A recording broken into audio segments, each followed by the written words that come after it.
want to go in prepared, but you also have to be prepared that you won't be fully prepared.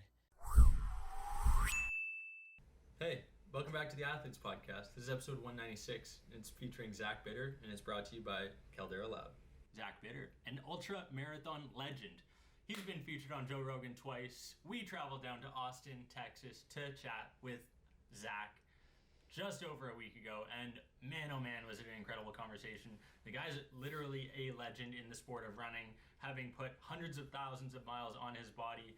Zach has the Javelina run in a couple weeks, and I asked him questions during this episode about what it would be like for someone who hasn't really dove into the sport of running to the degree that I should.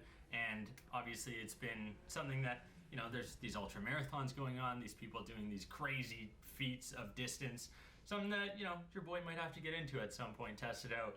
And since we're doing all this traveling, recording this intro literally from down under in Australia, we're also having to take care of our bodies. That also includes our skin. So we partnered with Caldera Labs. They've been able to send us some products, both the Clean Slate, this new one, the Beard. I've been using it every single day. Can you tell?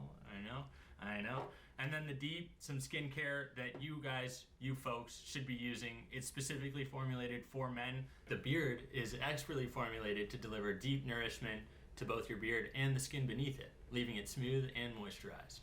This conditioning oil tames your beard and is lightweight without excess oiliness. It also serves as a smooth post-shave treatment, making it an indispensable addition to your grooming routine.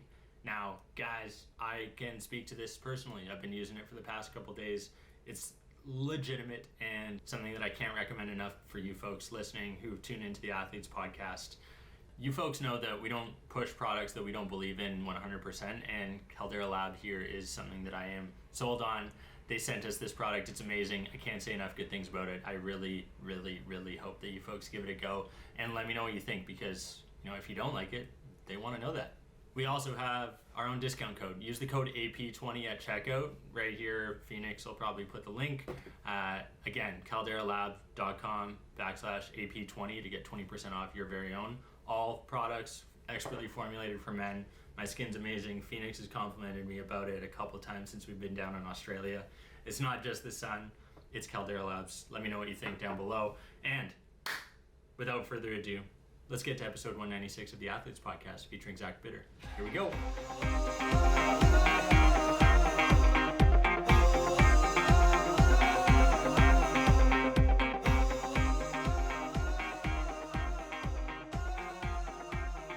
Zach Bitter, thank you so much for coming on the Athletes Podcast, man. Yeah, thanks for having me. It's good to have you down in Austin. I know, dude, the fitness mecca of the world, it seems. Yeah, it's amazing. You can do anything here, fitness-wise, and it's, I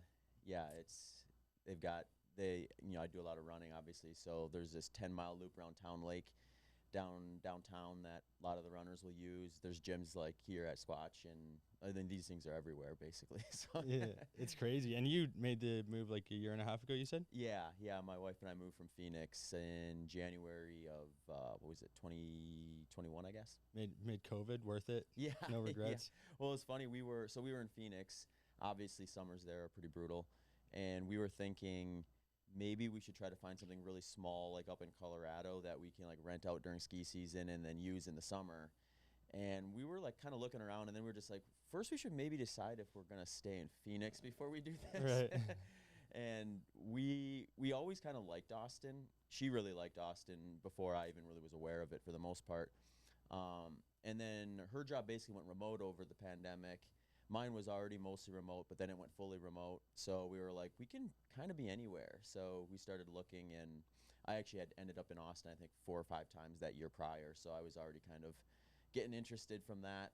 And then, yeah, we pulled the lever on that one, and here we are. I love it. That's amazing. Yo, first question I have to ask, cigarettes, alcohol, or cereal?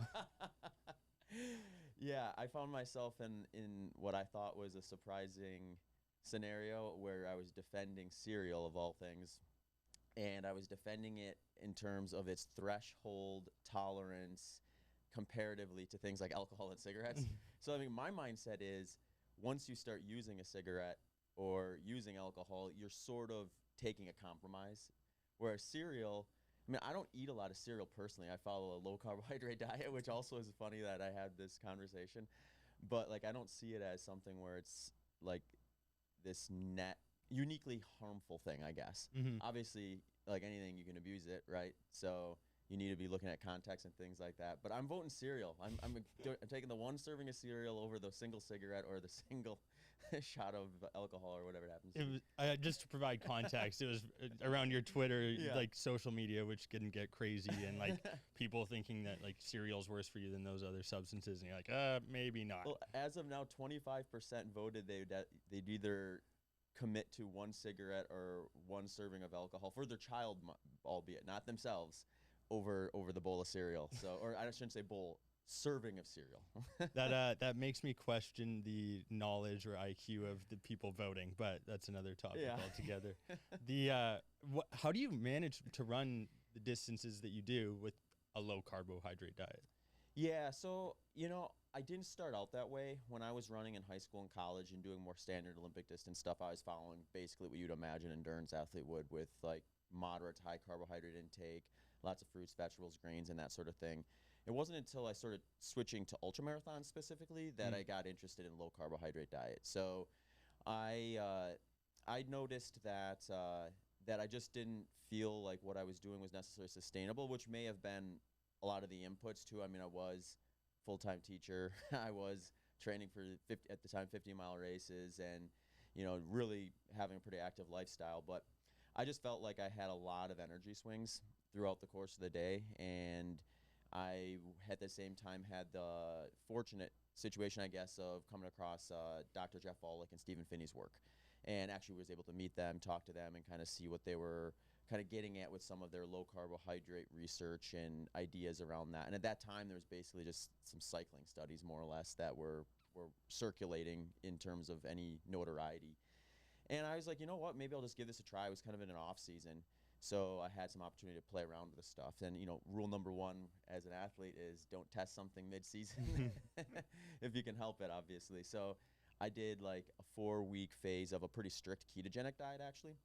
And that was something where I actually noticed that I wasn't training hard yet, but in just like my normal day-to-day life, I actually preferred it quite a bit. I felt like I was more kind of even keel across the board, more predictable. Didn't feel like it was like kind of like highs and lows and stuff like that.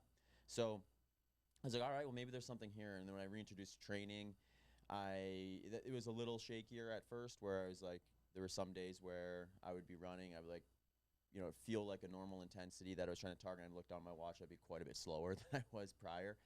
That more or less normalized on lower intensity stuff. But then when I started bringing back speed work, it did seem like there was like a limitation there. So I was like, if I were going to do something that was like even like a healthy amount of volume and a moderate intensity, or certainly things like long intervals or short intervals when we're getting up closer to the high and moderate or even higher intensity endurance work, I noticed like, yeah, this is a compromise. So I started bringing back some of the carbohydrate around those sessions and around higher volume time frames, so that I was still more or less low carbohydrate, but not strict ketogenic. Right. And I found that over kind of playing around with just different ratios or different phases of my training, that worked quite well for me. So, I mean, I think there's probably some uniqueness here to the style of running I'm doing. Obviously, my races are, like if I'm doing a 100-mile race, if I'm crossing over what you'd call like your aerobic threshold, which is kind of the cross point from easy to moderate, like I'm probably going too fast. So I'm racing at a relatively low intensity. So it kind of is a little more conducive, I think, from a specificity standpoint to be applicable versus like we just had the Berlin Marathon. You're not going to see Eliud Kipchoge switching to a low carbohydrate diet in any capacity, because the oxygen demands of the race intensity he's trying to perfect are just so extreme relative to what I'm doing.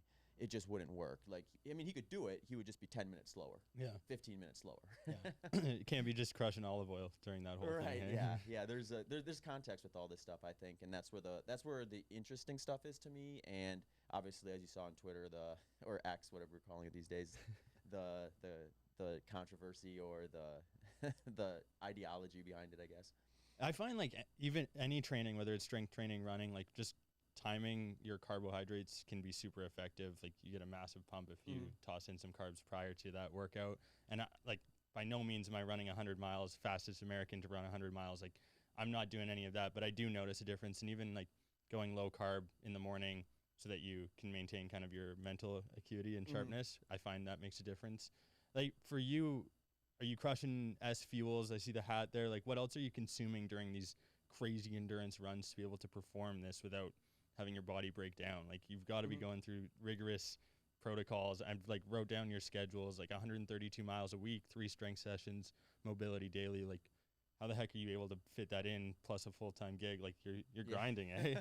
Yeah, it gets busy sometimes. I think one thing I learned was, or I guess where I was maybe fortunate, is I sort of introduced those inputs rather gradually, where when I finally, I hit capacity, I think, when I was teaching. I got to a point where I was like, I started building a coaching business, and it got to a point where I was like, between that and some offers I had for like athlete contracts and things, I was at a point where I was like, I kind of had to decide if I wanted to really be professional in one or the other. So I chose to do the coaching running because I thought, at least for the running side of it, that's a more short-term potential, and I can't go back and do that again when I'm in my like mid 40s, 50s, whereas I could always go back to teaching. So that was kind of the first sign of just like overall capacity. But one thing I learned as a teacher when I'd have summers off, I mean, I basically had 12 weeks a year where I could do whatever I wanted and live like a professional athlete. Yeah. And one thing I learned during that was that first month of summer vacation was great. It was like, yeah, I'll sleep in as late as I need to. I'll do my training workout. I'll relax. Don't have to do anything other than this training and really experience that. By the second month, I was starting to kind of get a little antsy, started looking for other things to do. By the third month, I was actually ready to get back and start doing something more structured, get back in the classroom and that sort of stuff. So I kind of knew in the back of my mind I needed to have other inputs other than the athlete side of things. So my kind of first thing I really leaned into was the coaching and then just guesting on podcasts. So I was just like, I tried to make myself really available for when podcasters wanted to interview me. Thank you for that. Yeah. And I've maintained that. I like doing podcasts. It's, when social media and all that stuff kind of started to get, I guess the internet as a whole started to grow, I gravitated way more to the podcasting stuff than I did like the Instagrams and, all the other social media channels. So that was something that I kind of leaned into a little bit more. And then it was just kind of like, where is that balance between certain points of the year, the training and racing ramps up? Like you mentioned, a training week right now, that's a pretty aggressive phase of the year. So I just know like I've got a race in 4.5 weeks. If I have a race coming up within a couple months, I need to make sure that the other things I'm doing are not like max, like overload. Like I won't be going on any podcast touring trips like you're on right now during that peak training phase. Whereas after the race, that's when I probably can lean into maybe let's record 3 podcasts today type of a mentality. And just kind of balancing it all and knowing where those points in the year are and having like a good 12-month scaffolding built out of just like, okay, this is what I want to do with that 12 months. Where are these pieces going to fit without interfering with each other too much? And that just took some time and practice, kind of figuring out where that was, just learning like where my capacity is with coaching, where my capacity is with podcast episode releases, what I need from training and rest and recovery to absorb that training and all that stuff. But yeah, I mean, it's like anything, right? Like I would have never imagined I was going to be running that much at any point in my life. So like at one point in time, I would have thought just that alone was impossible. But then you just gradually kind of stress things to the degree where your tolerance to it just gets really, really high. Yeah, I'm still trying to wrap my head around how you prefer a long form conversation over 140 characters on Twitter. Yeah, well, I'm kidding. Okay. If for the audience, and maybe, I'm a little sarcastic at times, but I'm like, man, this is so much better than, being a keyboard warrior, trying to spend your time glorifying your daily life to put it out on social media to gain followers who don't really care about who you are as a person. Like having this discourse is so much better. Yeah, like, I see a value in it, but it's also something where I really like to have it probably lead to a podcast. So like, or have enough of that out there where it's like, if I do a short form message, there's obviously going to lack a lot of the context that you could introduce to that, where then when the person comes in and says, well, what about this? Then you can say, well, I talked about that for 90 minutes over here. So if you really want to know my thoughts deep about it, then go check that out versus the Instagram page or the Twitter profile. The Human Performance Outliers podcast, correct? Yeah. I'm fascinated at how you're able to manage all of this. My mom's also a school teacher, now principal. So I think that probably attributed to you being able to transition to coaching seamlessly. Am I correct in saying that? Yeah, so the Oh, the teaching side? Yeah. Yeah. And I did some coaching even when I was teaching. I coached some cross country at the middle school level for a while, and then track and field at the high school level too. So there was that as well as just generally getting interested in the whole craft as an athlete myself, and obviously working with coaches as an athlete throughout high school and college was very useful in that. So, but yeah, just the whole the education side of it is definitely useful for coaching because you're essentially doing the same thing, whether it's group coaching or one-on-one. It's education based. Okay, you said that you never believed that you'd be running 132 miles a week. What were you doing growing up? What sports were you playing? What was kind of the background that allowed you to flourish into running specifically? Yeah, I did most of the sports that I had access to. Like my parents were really kind of promoted that lifestyle. They weren't rigid in the sense that I had to be doing any specific thing, but the expectation was that I was doing something. So it was like I had some peers where it's like they would have a number of sports they could sign up for per year, and I always thought that was odd. I was like, if I'm not signed up for something, mom and dad are going to be wondering what's going on here, and I'm going to be ending up signing. So I might as well pick the one I want, get out there right away. So I tried everything. I did, like football, soccer, baseball, basketball, even softball. A little bit later in high school at like a rec level and things like that. Just golf. Nice. Just really like to try them all out and seeing where they were and or seeing where I was within them. And yeah, I mean, that kind of led me to running, I guess. So I didn't really appreciate or know running as a sport when I first started doing sports. It was kind of a means to an end, so to speak. It was part of a sport. And then in sixth grade, our PE class did the Presidential Physical Fitness Challenge, and part of that was the 1 mile run. And that was really my first exposure to running outside of sprints as like any sort of discipline that could be like practiced and done well. So the funny thing was, like, at that point in my life, I think I just assumed if someone beat me at the 100-meter dash, they were going to beat me in the mile too. So when my classmates who could just dust me in the 100-meter dash were just like way behind me in the mile, I was like, this is weird. This is like a kind of a paradigm shift for a 12-year-old, I guess. And yeah, so then when track and field rolled around, I was probably like, oh, maybe I'll do the longer thing. That seems like the one I might actually do well at. And that I didn't take it overly seriously, though. It wasn't until even throughout high school, my senior year in cross country, I would say I started taking it. That was my first big jump in terms of taking it seriously. I had a coach who was not just a coach because there was a spot to be filled, and just generally trying to help out. He actually loved to run and was training for stuff all the time, like half marathons, marathons. He was like living and breathing it. So like, and it was like super authentic too.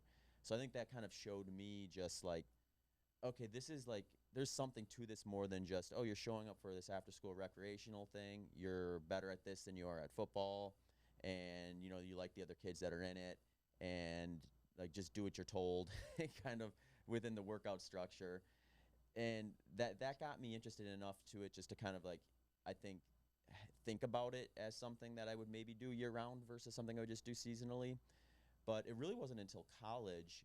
In fact, I didn't run my first year of college, but my second year of college, I transferred to a school where they had a track and cross country team. And I was starting to kind of re-engage with running at a more consistent level again.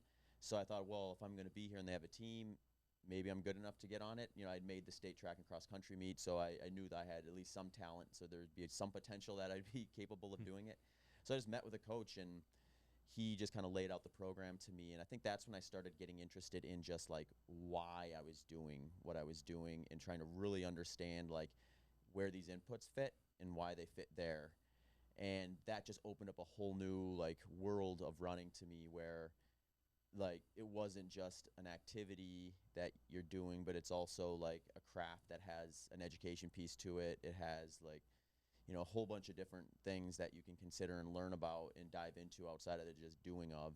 So kind of growing throughout college with that, and having my peers then were very much more, I think, prepared for a collegiate experience than I was, in the sense that they already probably done that in high school for the most part. Like most of my college teammates were running like 50, 60 miles a week in high school, whereas I think I topped out at maybe like 30. So I was catching up to some degree in both the knowledge aspect and the actual like running part of it. And learning a lot too about like, just what does your body tolerate. So I kind of went from this kid who had his coach tell him juniors and seniors might be running 90 to 100 miles per week in training during summer, and thinking to myself, I'll never run a 90-mile week, to someone who by the end of college I saw myself as what we called mileage hogs. They were the guys who would do the higher volume training program versus the middle distance guys who tended to do a little more speed work and a little less volume on average. So leaving college, or my college experience, I think was what really taught me that running was something I wanted to have in my life in a structured manner.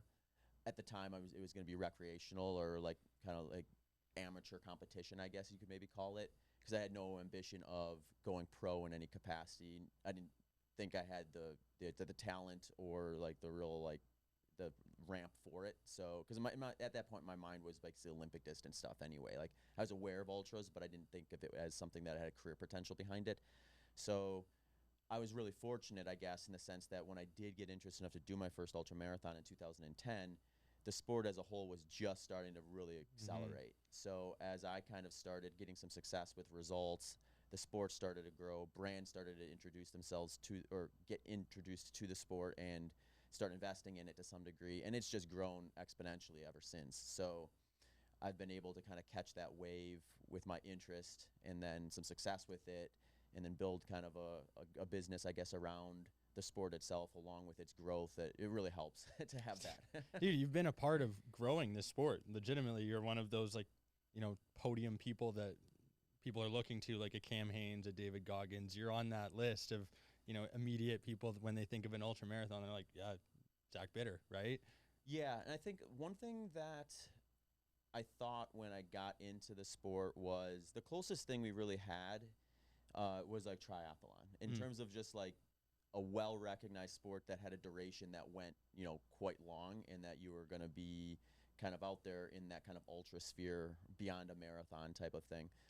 And it seemed like that group was very like kind of private, where it was like, if I had an idea or a concept that I think is better than the next, I'm going to kind of keep it in my back pocket because I don't want the competition to learn about it.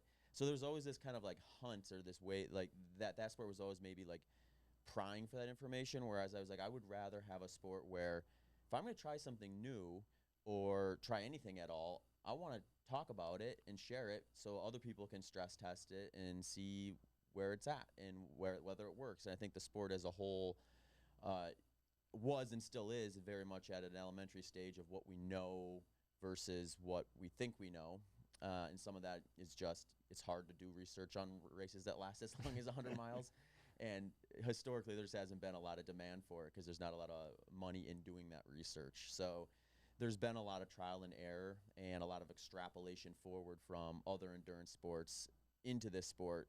So more theories than facts, I would say, is probably the way to look at it. And I find that exciting, and I don't mind talking about it. So I think just having that open dialogue and then having some opportunities along the way, like, getting on Joe Rogan helps.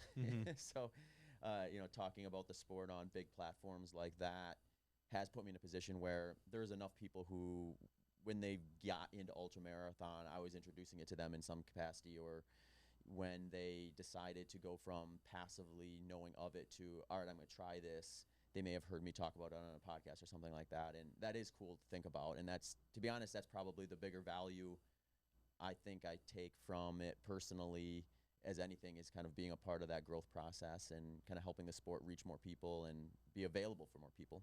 Yeah, you're certainly doing that. Since you bring up Joe Rogan, you've been on him twice. I just saw a clip of him basically saying that golf wasn't as difficult as kickboxing or like a UFC MMA.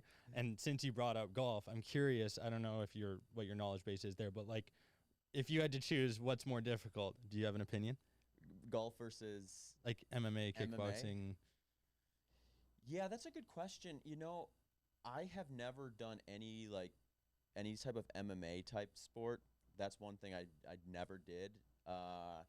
I would imagine, though, just based on kind of the way that is structured, golf is something where I would maybe compare it to like sprinting versus long distance running, in the sense that golf, you have a whole bunch of time to consider your mistakes, right? Think about them, like let them fester in your mind, versus like get into, like, I guess Tiger Woods is probably the best example of this, where he seemed to be able to move on to the next shot regardless and not let it phase him when he was at the prime in his career, which is probably the name of the game with that, because these guys are, like, so finely tuned with their ability to hit that golf ball. It really is, like, the kind of slow pressure that makes that sport difficult. Whereas I would think with something like MMA, it's just so fast. Yeah, instant. You're responding, and I would liken it to, or maybe in even not sprinting in distance, but like the way I think about it, if I'm racing a 5K versus a 100-mile, the big difference there isn't that one is harder than the other. It's that if I'm doing the 5K and I make a decision to make a move, and it was, whether it was right or wrong, I really don't have the mental capacity or bandwidth to overthink that decision until after the race. Yeah. Whereas if I do that in the 100-mile, I might have all day. So it's just a different kind of hard, really. Yeah. It's like, yeah, the 5K hurts more in the moment acutely, but mentally, the 100-mile, it can really eat you up if you let it. Yeah, I've heard you refer to like ultra running as a logic sport, which is probably similar to what you just said there, right? Mm-hmm. Like you've got to plan out your day of running, not a 5K that's going to take you 20 minutes. Yeah, and there's a balance there too, because I think like you want to go in prepared, but you also have to be prepared that you won't be fully prepared. So there'll be something that happens during the day that you weren't able to really dial out and figure out what you would do. So then you're left at a situation where you have to make a decision.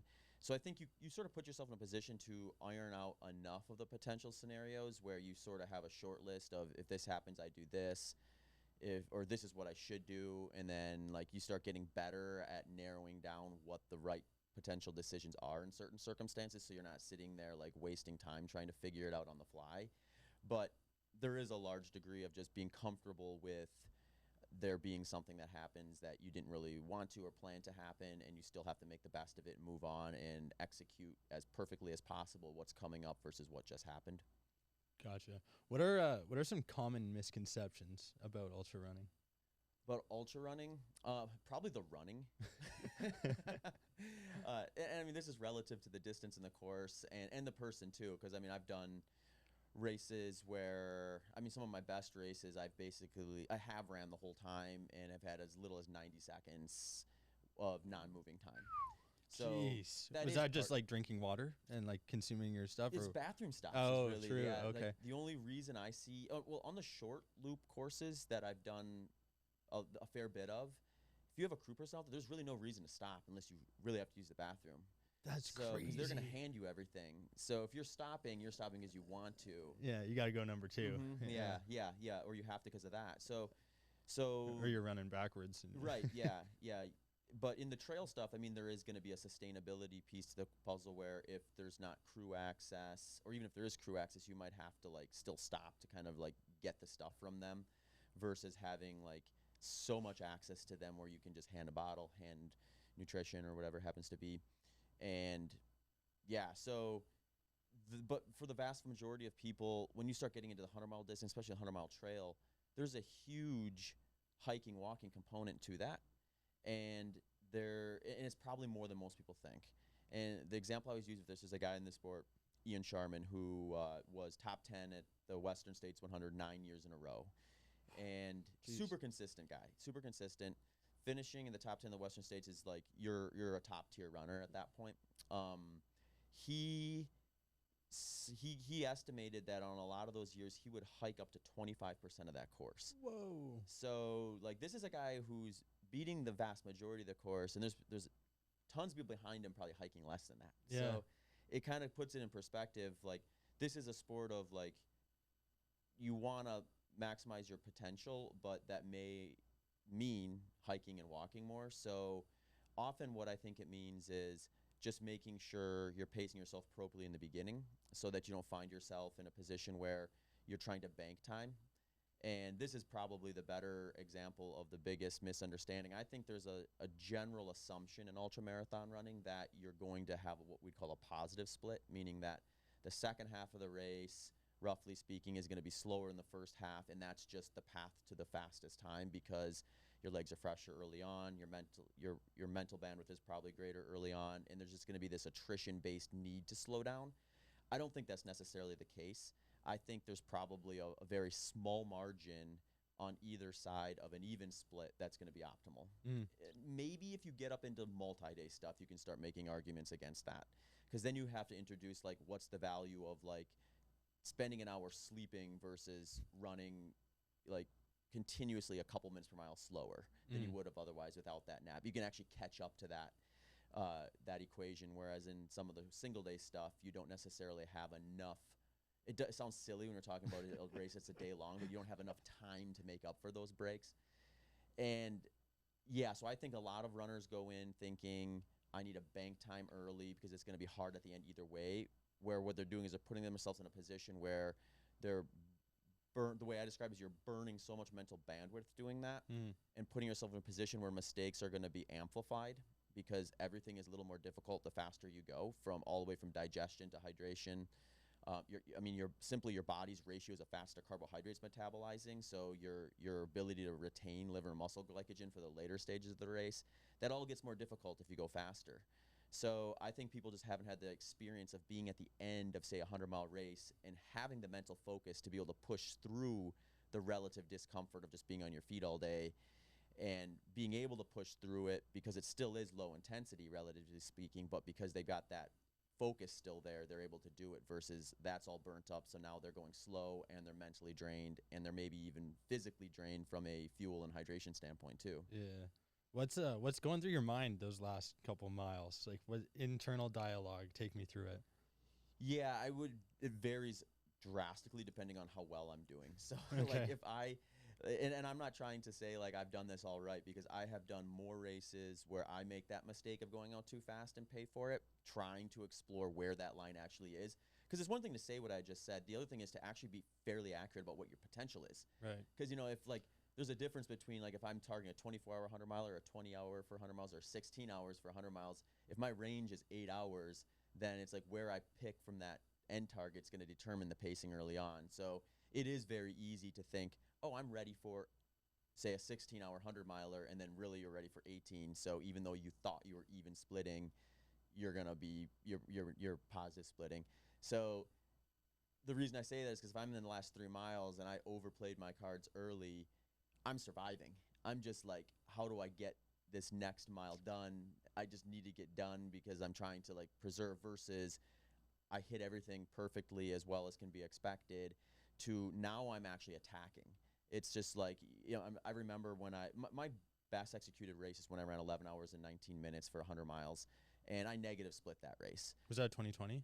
2019. 2019. Okay. It was a race where I ran 2 minutes faster the second 50 miles than the first 50 miles. Damn. And I ran my fastest 10 miles the last 10 miles. So I remember distinctly that race. Someone told me, I was ahead of world record pace at the time, and someone told me, you're going to be able to run in the low, or they said if you really focus, you can run 11:20. And I remember when I heard that, I didn't think, oh, 11:20 would be great. That's roughly 9 minutes or 8 minutes under the current world record. I remember thinking, screw that, I'm going under 11:20. Yeah. So like at that point, it was like, it's going to be 11:19 or faster. So like in that scenario, I was like progressively speeding up because I was looking at the next mile as being a challenge I could exceed the expectations for, versus one I just need to survive this. Was that when you broke Dave Proctor's record? No, that was a treadmill 100-miler. Okay. Yeah. He was a Canadian, so I had to, and he had a great name. And technically, I think Dave still probably has the 100-mile treadmill record, because there's so many like processes that need to be checked off in order to like certify it. So I mean, I tried to do all of them, but there was one I just couldn't do, and one was it has to be open to the public. And the reason I did that was because it was during COVID. So by the nature of COVID, it was closed to the public. So technically, if you want to go buy the book, I tried to do everything just to make it as official as I could, where I had the mechanics come in and certify the treadmill so that the distance was always also accurate. Because like technically, like the process for treadmill world records is pretty strict. You have to have an official there to certify the treadmill. Right. So if you're using more than one machine, you have to have them both calibrated. And that means the machine's output has to be the accurate thing. You can't go by like some other metric that you're gauging from to get that distance. And And yeah, that's just a tricky situation. That's why most of these things are done in like convention halls where you have like a big brand presence there where they're going to like bring in all that stuff and put together, you know, everything that needs to be done to, and then you get the airflow with the big convention hall too. True. But yeah, David Proctor's great. And I'm trying to remember, he actually was planning a cross-country run of Canada and just kept having hiccups with it for a while there, but I think he eventually just did it. So I'll have to figure it out. Gotta get him on the pod. yeah, you should talk to Dave. He's a great guy. I'm always curious, like treadmill versus outdoor running. Obviously, the benefits of being outdoors can't be underestimated, but I've heard you talk about how you didn't really use treadmills a lot previously. Is that still true, or what's your balance look like? Yeah, I use treadmills mostly these days for incline work. Okay. So, I shouldn't say that. There'll be times where I like them for like speed workouts too, because you can get really structured with it. Right. And I actually like that better because let's say I'm going to get on the treadmill for an hour. I don't really enjoy just the like exact same pace over and over again, which sounds silly because I did 100 miles on it. But it's a lot more palatable for me if I know like, okay, I'm going to do like a 15-minute warm up and then 8 minutes hard, focus on that 8 minutes, then 4 minutes easy, 8 minutes hard, 4 minutes easy, 8 minutes hard, and then 15-minute cool down or something like that. Because then it's like I'm taking bite-sized chunks that vary quite a bit. Mm-hmm. And I don't feel, it doesn't just really like kind of like bore me to the degree it would if I'm just out there like kind of just plodding along at the same pace over and over again. Incline work I like though too, because you can just get like a consistent low impact mechanic work, strength work with that without having to like mix in a whole lot of downhill running, and you can kind of just go in and get it done and pile up that vert if you're looking for that, or work on some of the strength benefits of that mechanic and adjust the incline specific to what you're looking for too. So like if I'm going to train for a race that has like some pretty steep climbs in it, I'm less interested usually when I'm peaking about hitting a certain amount of vertical. I'm more interested about getting exposed to the actual pitches I'm going to see on that course. So if I look at a course and like, okay, there's these 3 main climbs and they are all around 15% incline, well, I can go to a treadmill and just put on a 15% incline and really match that. And that kind of, that obviously getting on the course, you can do that too, but most people are traveling to these events versus living in the backyard. I think one of the things I'm most curious about is like the mental strength. You talked about like getting bored, going at the same pace. Yeah. I think like for me, at least growing up, I'm a huge advocate, similar to what it sounds like you grew up with. You play a plethora of sports. You have all of these different kind of abilities that you acquire over the years. But for you, like I've heard you talk about the fact that you could have run way faster times a decade ago than you were now, but you didn't have the mental strength that you do now. Yeah, to some degree, I think it's tough with ultra marathoning because I think there is a little bit of a shifting probably of peaking just due to the low intensity nature of it, where you probably have a little more balance where you could be, say, like 40 years old, probably not going to run your PR in the 10K anymore, unless your PR in the 10K wasn't maximized in your youth. But for something like 100 miles, you may be sitting on 2-3 decades worth of foundational work. Right. And now you also have like loads of experience where when a certain situation happens, you're not figuring out for the first time what to do. You're, I know what happens here. So you've got that kind of wisdom and you don't necessarily need the foot speed you would. So it probably depends on the event. To some degree, I definitely would like to run a few races or go back and do some races over with the knowledge I have now, like in my 20s or 30s, just because there are some nuances probably there where like when you're young, you're probably more able to say, go do a 50K race and then start running again the next day versus now it's like probably gonna be a little more cautious around something like that. What are those like recovery protocols? I was talking with Liam Redmond, a buddy of mine, and he's crazy runner, puts up some incredible splits. He's like, man, one of the questions that he had for you was like, you put on these insane miles, 130 plus per week. What are your recovery protocols? You talked about foundation and like incrementally adding over the months, years, but are there specific things that have worked well for you outside of just like consuming more protein? And speaking of routines, you guys know Caldera Lab is the sponsor of this episode, and I've got some important news for you. Guys, I'm only bringing this to you. I've been using this stuff for a week. You can probably notice a difference already. Caldera Labs clinical trials have found that 94% of men's skin showed an overall younger looking appearance after using their products for only a few weeks. You'll be seeing the products paying off in no time. And just for our audience, we have an exclusive offer. This is their best offer that they offer across the board, anywhere. And you can use the code AP20 at calderalab.com for 20% off right now. Get 20% off by using the code AP20 at calderalab.com and make unforgettable impressions that lead to the charming words, "You look younger." Use the code AP20 at calderalab.com. Let me know. Now let's get back to the episode.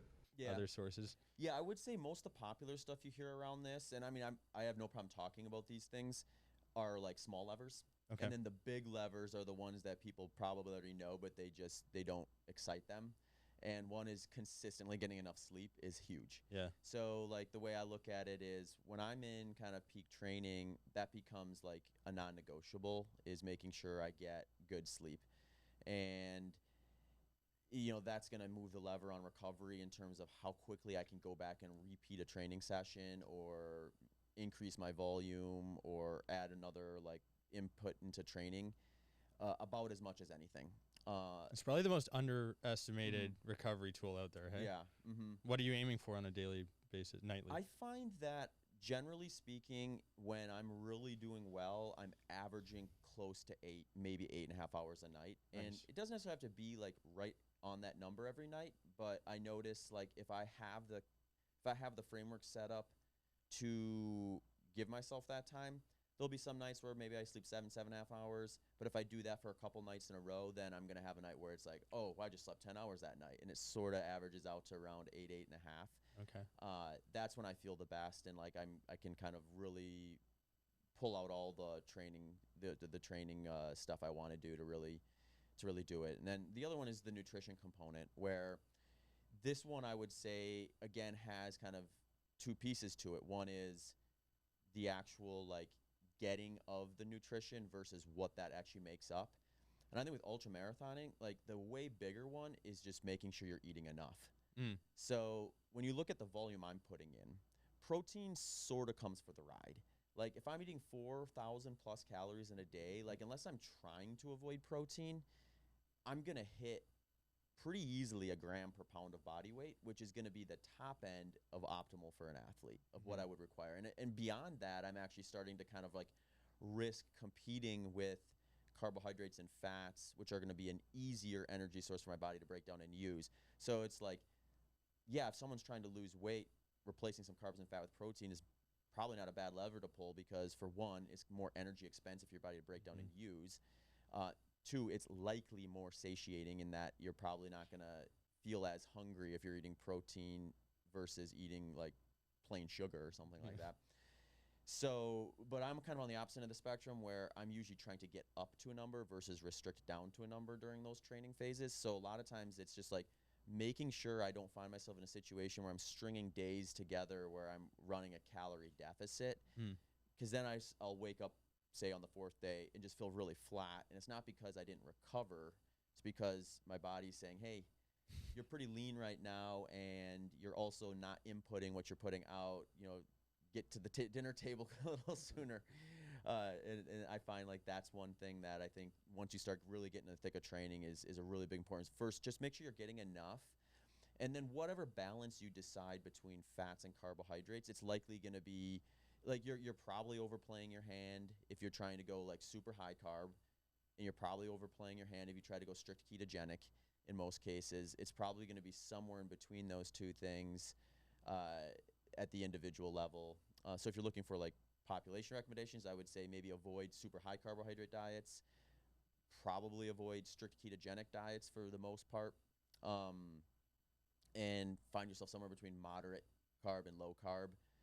And then do a little bit of playing around with that, maybe depending on whether you're in a speed work development phase versus, say, you're building out your long run and everything's low intensity but the volume's high.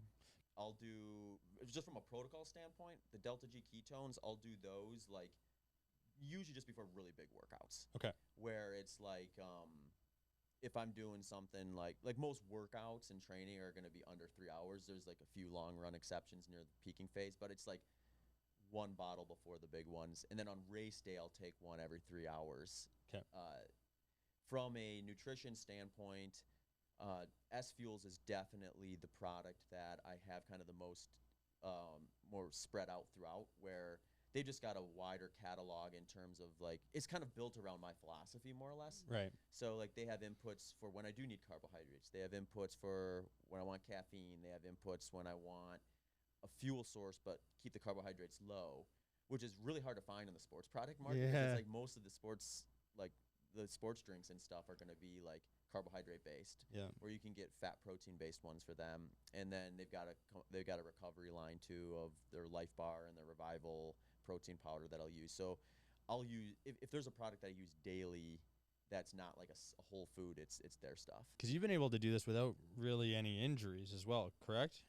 I mean, if you had talked to me a couple of years ago, I could have been like very firm on that answer. Okay. Unfortunately, the last 2 years I've had all sorts of injuries, but it's yeah, I've had. I mean, if you look at my career as a whole, I've been very resistant to injuries, which has been great, because that that's so useful. In the sense that you're never really having to start from zero. You're always kind of like maybe reducing your peak fitness from 100% to like 90%, and then building back up is a lot shorter and a lot less input required. I've had a few injuries the last couple. I had an ankle injury that just didn't quite want to solve itself until I like aggravated it for about the third time, and then I finally got it solved. So that, what'd you do? Well, I originally hurt it. I partially tore some ligaments on both sides of my right ankle, and that I took. I'm trying to remember how much time I took off for that. It may have been about a month, and then I kind of started building back up, and it seemed to be totally fine during that buildup. And I actually I did a 100-mile race. Of course you did. Yeah, no real issues during the buildup or the race itself. Like in that training, I wasn't really even thinking about it. Like it wasn't bothering me. It wasn't something I was like kind of passively ignoring. But then it started just flare up again on me like later that year, which was kind of weird. But at that point, where I made the biggest mistake I made is I didn't acknowledge that as being problematic. So I sort of pushed through then, and then I ended up re-injuring it later that summer. So that time I took 4 complete weeks off from it, got a lot more like detailed with what I was doing around it. I actually got some PRP done on it, and I got stem cells for it too. Nice. So did Joe Rogan hook you up with that or what?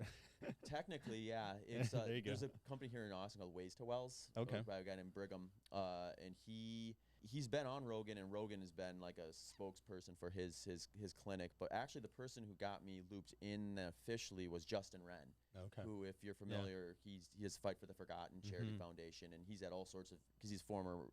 I mean, he's technically still a mixed martial artist, but I mean, he had all sorts of injuries from that, and then just stuff from going over to the Congo on a frequent basis and whatnot.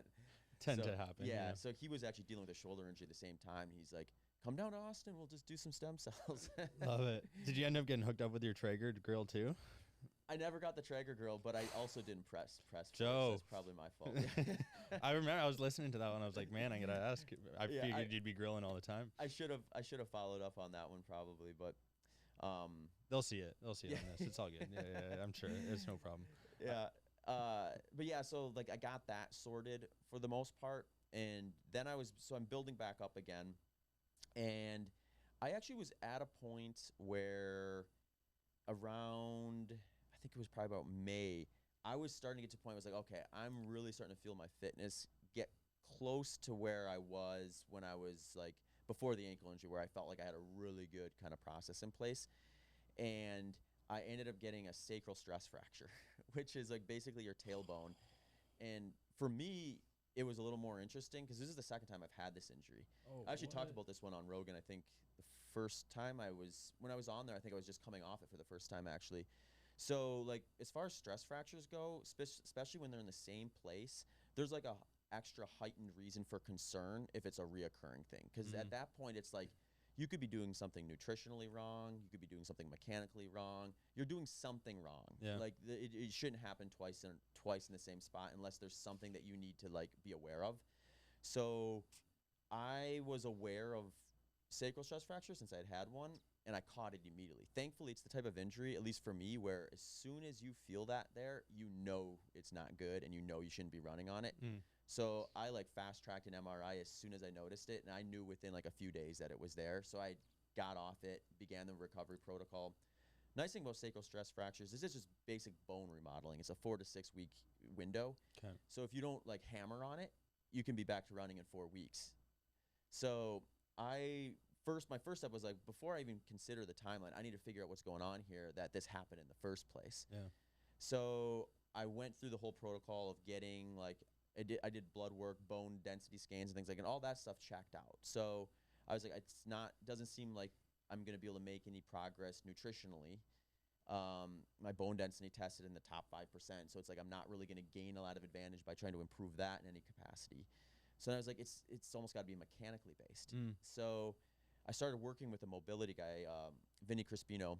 He actually broke his back surfing and rehabbed himself all the way back to now. He's actually doing his second ultra marathon in a couple of weeks. So shout out to Vinny for taking on a sport. But he's a movement specialist, and I just did some consults with him, and we did some basic kind of like pictures and form assessments and things like that. And he unearthed a whole bunch of stuff. So like basically for me, I had some ankle, hip, and shoulder stuff where they were compensating for one another to some degree. And his thought and my thought, I shouldn't say his thought, my thought is I have a torn labrum on my right side that happened really early in my running. Like I think it's somewhere in like the 2011 range. Like I didn't actually know when it happened. Oh wow. I have an idea of when I think it happened because I had this groin issue that was more or less like not problematic from a running standpoint, but I couldn't do like core strength work for a while. And I actually didn't know about it until I got an MRI in 2017. And they said when the first time I got that sacral stress fracture, and the guy who read the MRI is like, yes, they gave me like everything they saw on that. She's like, oh, by the way, you've got a torn right labrum. I was like, oh, I had no clue. And I guess that's probably, it sounds more surprising than it really is, because there's not a lot you can do with that. Like there's not, the way I understand it is like, if it's not bothering you, it's not advantageous to go in there and like surgically repair it or anything like that. So since it wasn't like noticeably impacting me, there's really not a reason to do anything, I guess. So, but it may have been passively impacting my gait in a way that created all these like mechanical issues that like just wouldn't surface in most scenarios. But when I get to a point where I'm peaking for a race and running 130 miles and like a 30-mile long run on a track or something like that, that area might just be in a position where it's going to be the first part to fail. And if that is problematic and putting extra stress on that area on my sacral ala on the right side, could be a situation where I'm just not quite keeping up there, and then given enough time and enough stress, you get stress fracture. Yeah. So I started working on the mobility stuff and really fine-tuning that, and it was pretty eye-opening to me. Like there were certain things that I think I had attributed to just like being a runner that once I started inputting these mobility movements, I was like, oh, that wasn't normal, what I was experiencing. Simple things like, oh, I go for a run and like the first few blocks, you just need to like loosen up, to like, oh, the first step feels super smooth. And like other things where like I would do these gait assessments, and these like kind of before and after pictures would be the simple way to put it, where, oh, my posture in this position is way more like aligned with the rest of my body, to where now I'm kind of just more conscious of needing that input at a higher level. Like earlier in my running career, I saw mobility as something where it's like, oh, it's like maybe this 5 to 10 minute routine where you have a battery of different things you do that are going to make the start of a run a little more convenient, to now it's like, oh no, mobility is a routine where you need to have it in your strategy. And if you do, it really doesn't matter if you do it before, after. You're putting your body in a position where you're keeping the strength and the pattern of these different ranges of motion that you're going to need for your gait cycle available to you. Yeah. So you don't find yourself in a situation where like, oh, my ankle just doesn't want to dorsal flex past a certain point, so it's going to like scream at me if it tries, even though I need it to do that in order to run on a certain type of terrain. Yeah.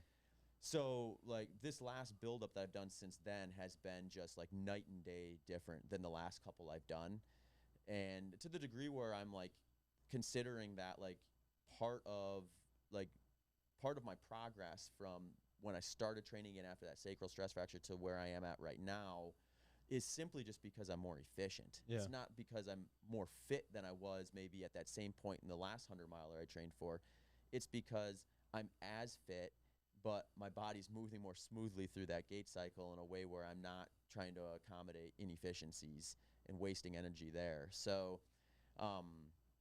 yeah, I mean, that's been something that maybe I'm 37 now, so like I'm at that point where like I'm probably a little more susceptible to injuries than I was in my mid-20s. I probably need to be a little more conscious of making sure some of the supplementary activities like mobility and strength are consistent in my training versus something that when I have the time I can do it, but really running is the thing is the non-negotiable. I look at those things as all non-negotiables now. So what would you tell a 25-year-old who wants to get into ultras? What would be your kind of first couple steps protocol? Just start getting miles in, work on that mobility. What would you say? Yeah. I would say first, like, explore mobility as something different than stretching. Okay. Because I think there's at least some reason to believe that you can probably get away without stretching, but that's going to be individual as far as I can tell. And to some degree, it may just be something where like if you prefer it and it feels good, go for it. But there's not a lot of research to suggest that you're doing yourself a ton of favors with it. But I think mobility, in its true sense of my body has access to these ranges of motion, whether it's the extension of your hip flexor or your dorsal flexion and the strength within those movements. Start thinking about those things early on, because if you can start building them in to your day when you don't technically need them, they're going to become part of the process. And then you won't find yourself in a situation like I did where you're going back and kind of learning those things and having to kind of like introduce them into your lifestyle when they weren't necessarily there consistently in the past. Right. So yeah, start that stuff anyway and think of it as something where this is think of it as like, well, you didn't necessarily know at the time that you needed it if you were learning something in school and at high school, but then when you got to college, you were thankful that you had that experience because now you're better prepared to do it when you crossed it, or that sort of mindset.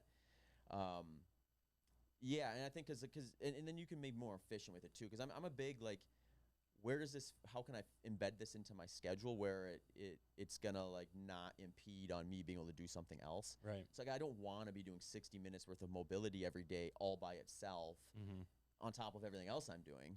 So like, what are some ways where I can just make sure that I'm keeping these things open without having to do structured mobility? So that's something as simple as like, oh, maybe instead of sitting in a desk for 4 hours writing coaching plans, I'm going to sit on the floor and do that. And then the cool thing about sitting on the floor is no one position is comfortable for more than a few minutes. So you naturally move.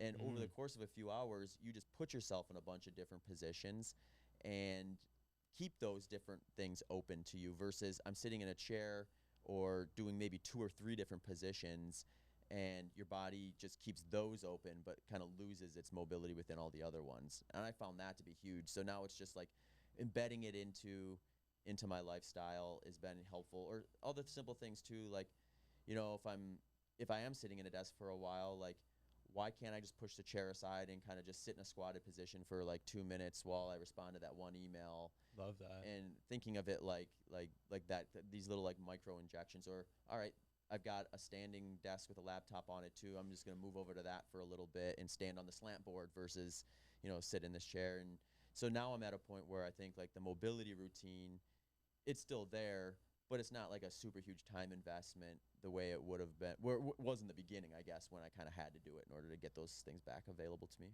I was just at the Canadian Massage Therapy Conference last week in Toronto, and it was learning about your lines and making sure you've got that in order and you're working on mobility. And it's like, what you said there was perfect, and it wrapped it up nicely. And Adam Schaefer from Mind Pump Media. He has the squat and scroll. Mm-hmm. That's their coin thing. So I'm like, I try and Squat and scroll, I try and introduce that occasionally. I'm not great for it, but it happens. I have this one segment I'm trying to start up. It's called 60-Second Stark Show, for the last name. And then we wrap up by asking our guests their biggest piece of advice for the next generation of athletes. So 60-Second Stark Show, quick one-hit answers. I just ask you like favorite electrolytes, drinks, food, etc.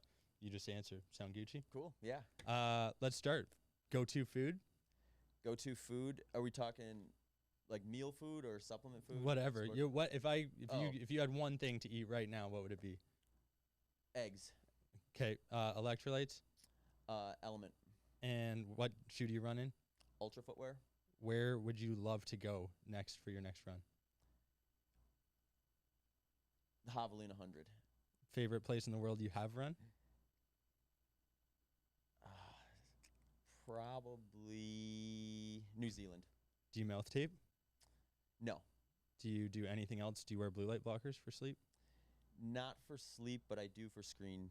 Oh, interesting. So you don't an hour before bed throw them on? Oh, I do sometimes if I'm staring at my phone. Yeah. Okay, yeah, there you go. What's been your most memorable run so far to date? I know you've got Mont Blanc here that is like the pinnacle, but what's been your favorite run? My favorite run from just like a performance standpoint would have been my fastest 100-miler at the Pettit Center. So indoors, but from a just like I executed as perfectly as I could that day. That's the one. And if you were to choose one moment to be able to go back, change up, one pivotal experience, is there something, an inflection point that you like to reference?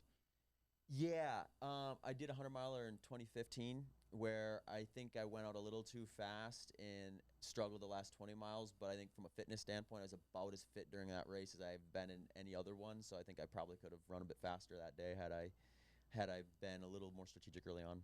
And favorite gym here in Austin? On it. Or no, Squatch Fitness. I'm sorry. No, dude, I need to go to On It. That's good. I was curious.